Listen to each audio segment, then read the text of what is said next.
샬롬. 사무엘상 24장 1절로 4절 말씀으로 7월 20일 좋은 아침 시작합니다. 사울이 블레셋 사람을 쫓다가 돌아오매 어떤 사람이 그에게 말하여 이르되 보소서 다윗이 엔게디 광야에 있더이다 하니 사울이 온 이스라엘에서 택한 사람 3,000명을 거느리고 다윗과 그의 사람들을 찾으려 덜염소 바위로 갈새 길가 양에 우리에 이른적 굴이 있는지라. 사울이 뒤를 보려 들어가니라.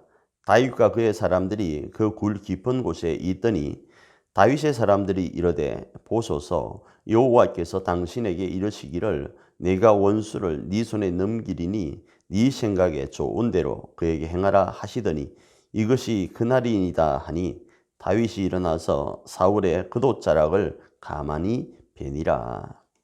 오늘 우리가 살펴볼 말씀은 사무엘상 24장 1절로 22절의 내용인데, 다윗을 쫓던 사울이 다윗이 엔게디 광야에 있다라는 소식을 듣게 되고 3,000명의 군사를 거느리고 다윗을 추격합니다. 그러다가 어찌된 일인지 배가 아파서 볼일을 보려고 굴 속으로 들어가게 되었다, 이렇게 말씀을 합니다.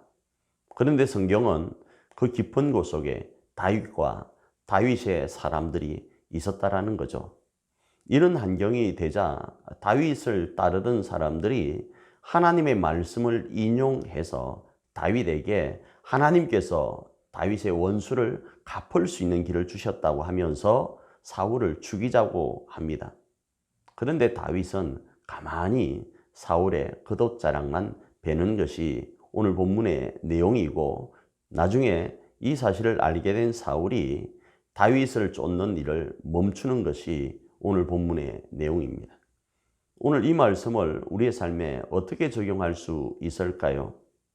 다윗의 사람들이 다윗에게 하나님의 말씀을 가지고 사울을 죽이자고 했습니다. 그런데 다윗은 그러하지 않았습니다. 그 이유가 무엇일까요?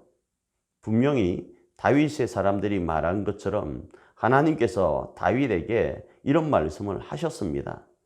다윗의 원수를 갚을 수 있도록 말이죠. 그런데 다윗은 이 말씀에 순종하지 않고 자기 생각대로 행하는 것처럼 보입니다. 오늘 이 말씀을 우리의 삶에 어떻게 적용할 수 있을까요?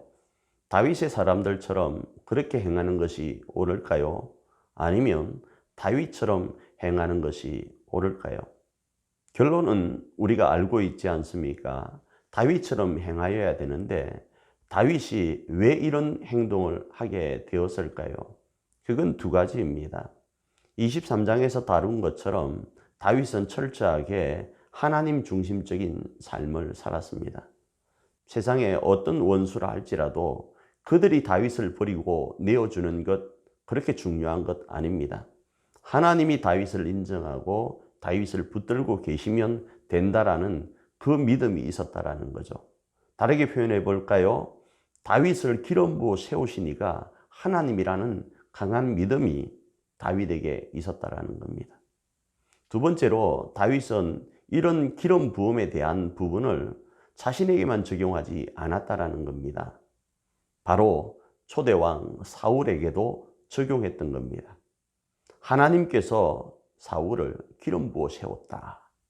그래서 그를 죽이지 못한 것이었습니다. 그렇습니다.